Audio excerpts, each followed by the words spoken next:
Hi Calculus students, this is video 5-10, page 15.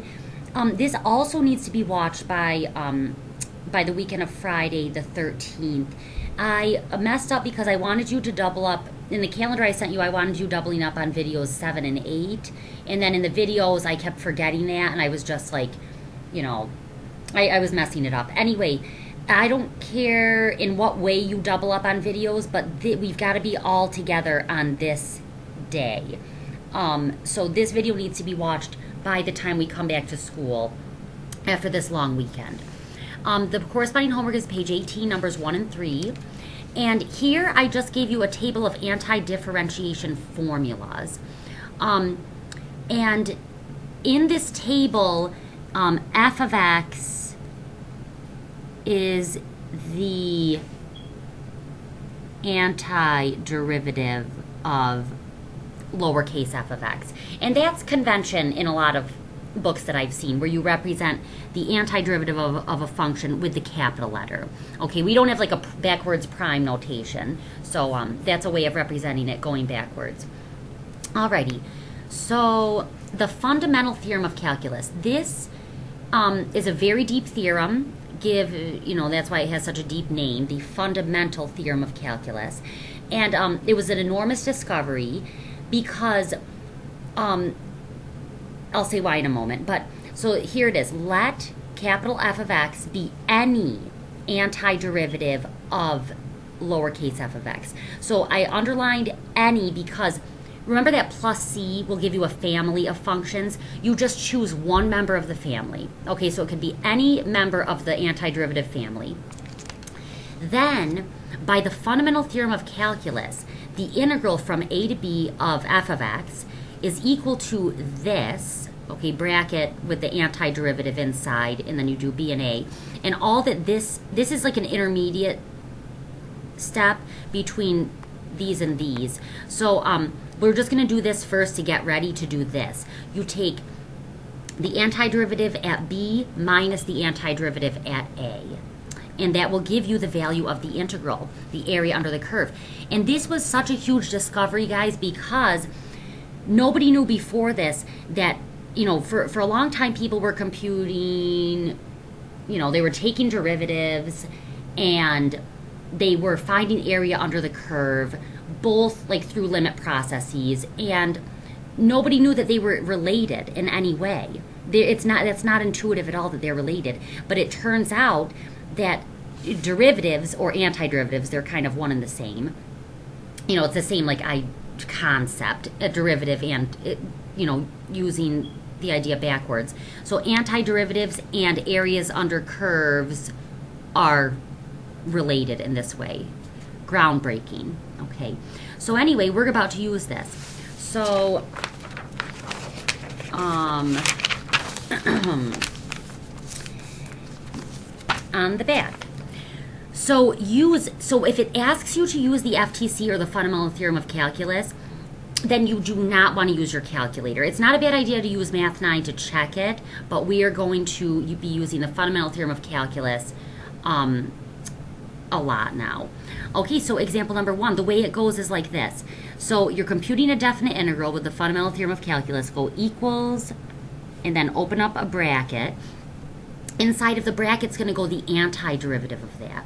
So for the antiderivative, I add 1 to the exponent and then divide by it. So I'm going to end up with 3 over 3x to the third, so just x to the third. Close the bracket, 5 and 1. And then equals. Now I'm going to plug 5 into the function.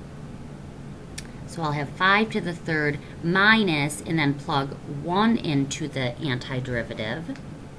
So you get, what is that, 125? 5 to the third is 125. 125 minus 1, 124. Okay? And let's just check it. So we just did what our calculator was doing for us before. So Math 9, from 1 to 5, 3 x squared.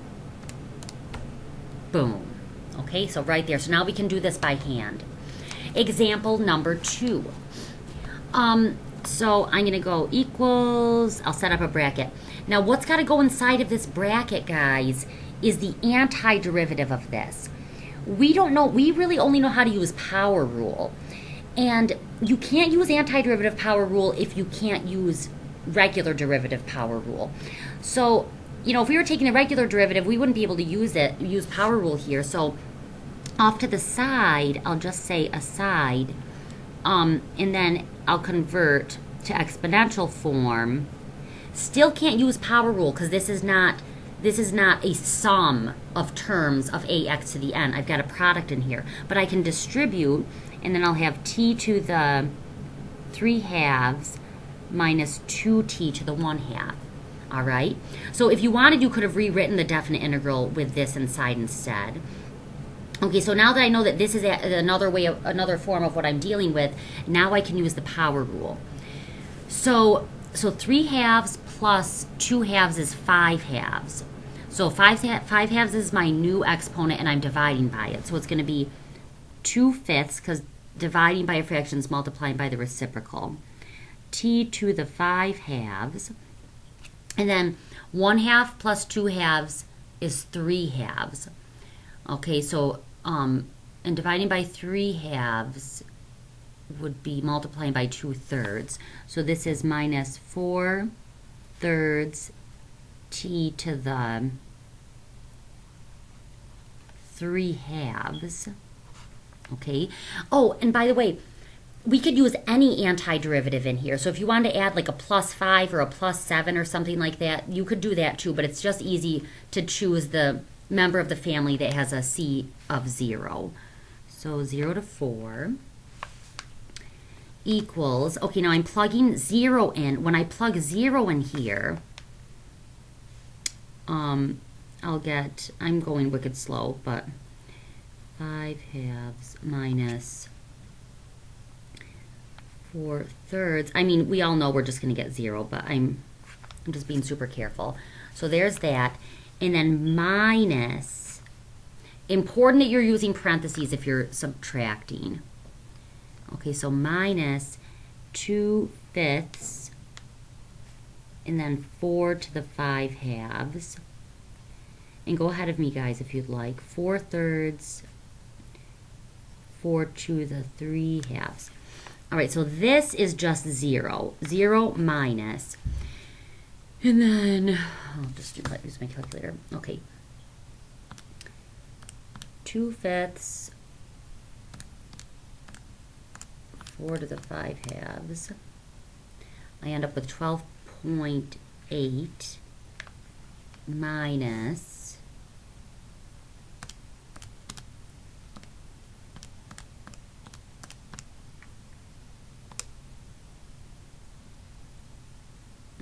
10.6 repeating, 32/3. Okay, so 12.8 minus 32/3 is 32/15, but it's negative. Negative 32/15. Okay? And not a bad idea to check with Math 9. Okay, now this last one. All right, so to use the fundamental theorem of calculus, we get ready by opening up a bracket. It's going to be the antiderivative that goes inside there.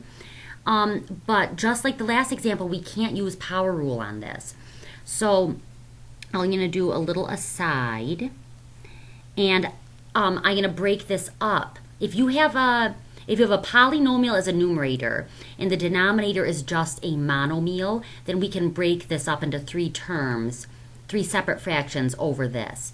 So when we do that, I'm just going to go kind of fast. We end up with 2w to the 3rd minus w to the negative 1. Uh-oh, okay. Plus 3 w to the negative 2, okay.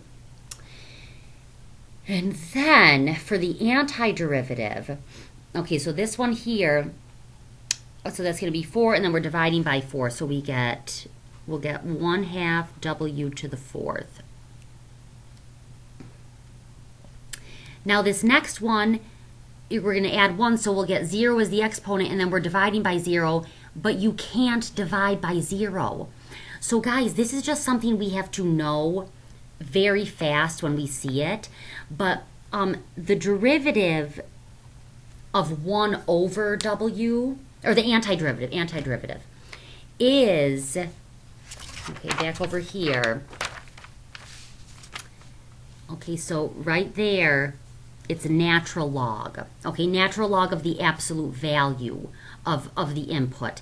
And remember that the derivative of natural log of x is 1 over x. But when you're doing the antiderivative, you have to put absolute values on it, and I'll explain why in class. Okay, so, but that's something we've got to recognize real fast. I'll make sure to write some exercises to help us with that. But natural log absolute value of w. So we couldn't use power rule there. This one we are going to use power rule. So we add 1 and divide by it, and you'd end up with minus 3 w to the negative 1. All right? Alrighty, so now I'm going to plug in 2, and we get 8 minus natural log absolute value of 2. You don't need absolute values anymore because 2 is already positive. And then this is minus 3/2 minus, and then this will be 1/2 minus natural log of 1 minus 3. Natural log of 1, guys, is 0. Okay, any log of 1 is 0. So we end up with, okay, so this is going to be negative 3/2 minus 1/2. That'll be negative 4/2, which is negative 2. So we'll get 6. I'm kind of a mess here. And then that's a plus 3. 9 minus natural log of 2. If I made any mistakes, please comment below because I haven't caught any. So guys, there's that. That's the fundamental theorem of calculus. We're going to be using this a lot for the rest of the year. Okay, so I hope you're having a great weekend, and I will see you soon.